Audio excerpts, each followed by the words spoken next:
What's good, YouTube? I'm back with another video. This video, we're gonna be doing a continuation. Like I said, bro, we're gonna knock them out the way. We still got the Paul George interview. We're finishing it out. We're gonna do 2 in this video. So I'm gonna watch Paul George explains why it's so hard to stop Nikola Jokic and his crazy stories about Lance Stevenson. So we go watch these videos and, like I said, get them out the way. Like I said, we're gonna do the whole Paul George volume, right? And then after that, I'll probably do some like other videos. And then after those ones, then I'll knock out another person's interview. I just started with Paul George because Paul George is one of my like favorite basketball players. And when I seen his interview, I was like, yeah, I definitely want to knock it out. So yes, and further ado, let's just go with the video. But first, before we do that, one, if y'all could like, comment, and sub, that would mean so much to me because I do a lot for these videos, like editing them, coming down here to do the video. And like I said, I was feeling like kind of under the weather a little bit, but I know I got a lot of videos to knock out to finish this series that I put myself in. It's so crazy, like being a YouTuber and like seeing it now from like their perspective. It's kind of funny because like you tell yourself you're gonna do something, and then when you're like hesitating at doing it, you're like, dang, I wonder if that's like how my favorite YouTuber feels. Like example, like Berleezy. When duty calls. Like Berleezy's my favorite YouTuber. If you know me, you already know that it's not a big thing, big news. But he's my favorite YouTuber, and it's crazy because like I don't ever get mad and I don't ever get upset, but like I be wanting him to drop Dangan so bad, or I be wanting him to drop certain series, or he'll say he'll drop something and then don't do it, and then I'd be like, bro, I ain't gonna do that thing. But then now like doing my own YouTube channel, like it's like, I'd say like, oh bro, I'm gonna do a whole series of interviews, and then now I'm doing them and editing them and then like making the videos, and I'm like, I be saying I'm gonna do something, and in my mind I'm like, I don't really wanna do that, let me be honest with you. But my bad, I'm gonna stop wrapping y'all up. We can get straight into the video. All right, let's go. We hope you enjoy this clip. Before you watch it, please hit that subscribe button.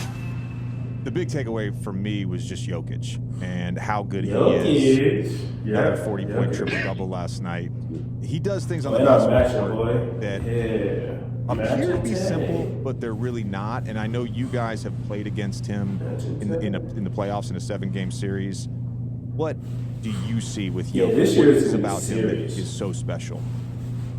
What is it? Man, he is just like, it's crazy because he's not by any means the athletic guy on the floor, you know.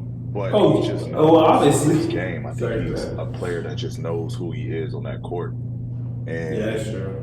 You put a small guy on him, he punishes him. You know, somebody his size, he uses his smarts and wits. It's a tough matchup, and it's one that we failed to figure out so far.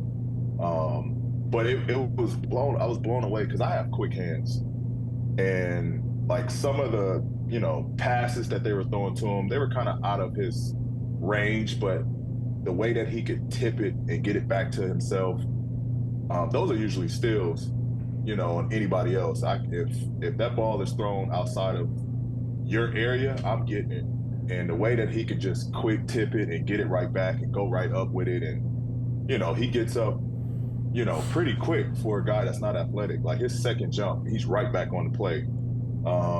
So he's just a tough cover. And like we tried everything from switching to putting myself, Kawhi on him, to having Mace guard him. Like, bro. It was, we had no answer. Having like the best defenders on you, bro. I'm watching the game. Obviously, Mason guarded him quite a bit, but at times Nico was on him. You guarded him. Kawhi guarded him, and so a lot of the strategy was around fronting, and that was something I noticed as well on those lob passes over the top. And you guys got a couple of them that were sort of underthrown, but the lob passes over the top, it with your guys' length, it seemed like you were going to get the basketball, and he's just able to sort of corral everything within his space. Yes. Dwight was way more athletic than him, but the player that I relate that to, because I played with Dwight, was just his ability to grab a basketball that was outside of everyone else's space. Like the normal amount of space that a player can cover and get a basketball, Dwight was as good as anyone at getting something outside his space, and Jokic does that. The other thing I loved at the end of the game, so obviously Murray has the basketball, and you guys put Kawhi on him. Yeah, he did play with you were Dwight. guarding He played with Jamal, Dwight in the Magic. and I they was thinking, I was were like, running man, up he played with Dwight. another pick and roll. So a lot of times it was Eric Gordon's guy late game to get the first switch, and then they'd run the second pick and roll with Jokic to get Eric Gordon on him. And it's that like game of chess at the end of the game that I find so interesting. The manipulation of matchups, and everybody does it, but that's the part of the game to me right now that is like really exciting. Yeah, I mean, because, you know, like you said, it's chess. And so, like, we were doing it on our end. You know, we found, like, if Murray or KCP was going to guard me and Gordon was going to be on Kawhi, well, then I'll set the screen, put Kawhi on the block with a smaller player on him, like, you know, KCP or Jamal Murray or Bruce Brown. Like we'll go at him that way as well. But it's just, you know, it's what the game turned into, especially with a bunch of guys or a bunch of teams that are going towards the switching lineups. Because it's just so hard. Like it's hard to be in coverage with the way the game is played now and how well teams shoot.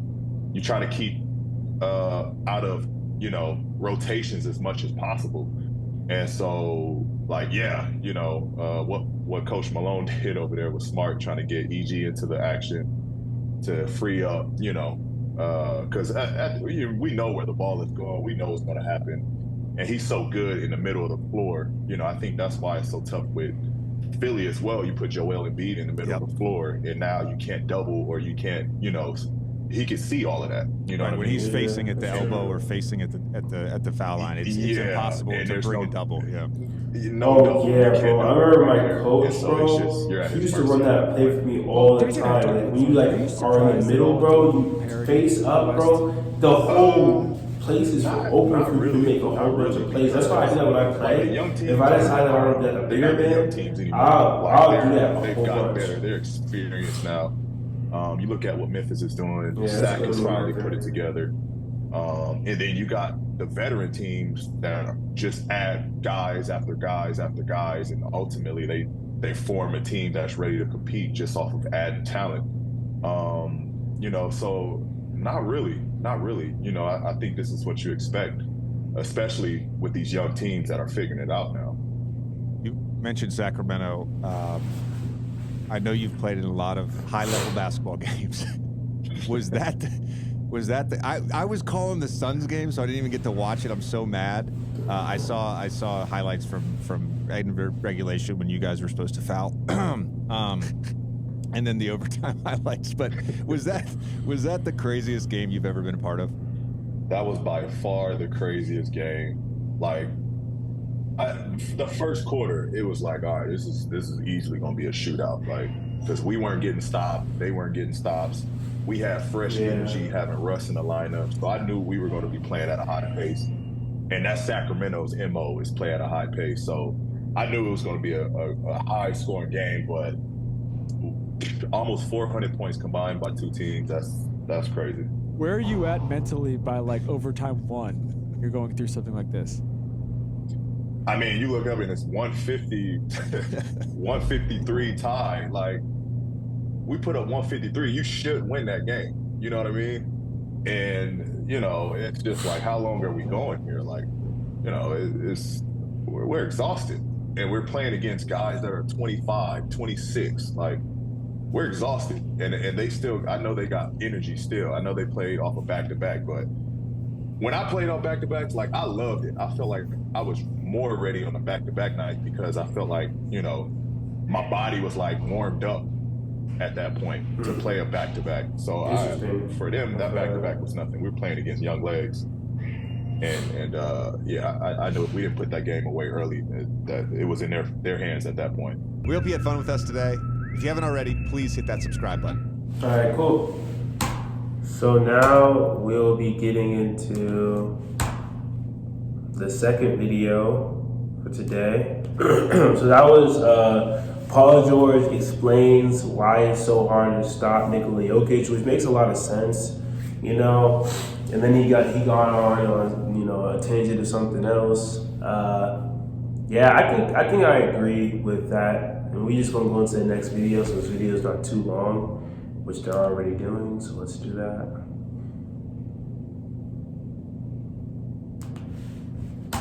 Alright, let me zoom this in. And then I'm gonna start the video. We hope you enjoy this clip. Before you watch it, please hit that subscribe button. Do you have a favorite Lance story? Lance Stevenson. I do. I got a lot. I got a lot of funny and great Lance stories. This is a good one. I remember. So like Lance didn't have some shoes, right? And equipment guy, Josh, was our equipment guy in Indiana. He just gave Mike Dunleavy some Kobe's, and he boxed them up, put them on his seat. So like Mike's expecting these Kobe's on his chair. So Mike walks in and he's like, you know, Josh, where are my shoes at? Like the soles, like, and Lance ripped out the inner soles, put them in a box, shut the box, and just took the Kobe's out. So Mike opens the box and just sees his soles in there. He's like who the fuck took my soles out and left them in the box and took my shoes? And like 10 minutes later, you hear Lance coming in and he turns the corner and it's these fresh Kobe's on. And Mike's like, no way. What? Like, Lance, what the fuck are you doing? And Lance is like, yo, what? Like, oh, these is yours? Yo, I just saw some shoes, so I didn't know they was yours. Like, my bad, yo. Some shoes, Mike son. was so hot, man. Mike was so mad. You know, and it was funny as hell because that was Lance. Like, Lance would do the wildest shit, but he was the best teammate, most funniest guy I've been around. I remember Tyler Hansbrough had like some ear infection, and you know, so his ear was like, you know, sensitive and it was bothering him. So like after the game, we're walking back to our locker. Lance goes up to Tyler, like, let's go, motherfucker! Screams loud as fuck in his ear. Tyler's like, oh, what the fuck, man? What are you doing? And he just chases Lance in the locker room. And we had to break the two. We had to separate the two. But it was just Lance, man. Lance was the prankster. He was the jokester. He was a fun locker room guy, man. It was great times with Lance.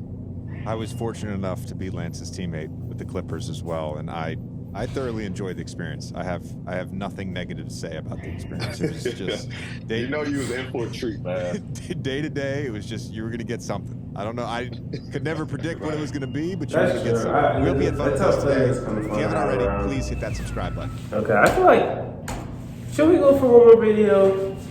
Let me see. I'm gonna just check real quick. See how long the next video is. I think the next video like 10 minutes. If that jump to 10 minutes, and sorry, man, I don't know. But the next joint is, yeah, we're gonna have to wait for that one. We'll wait for that one. I'll do that either later today or tomorrow.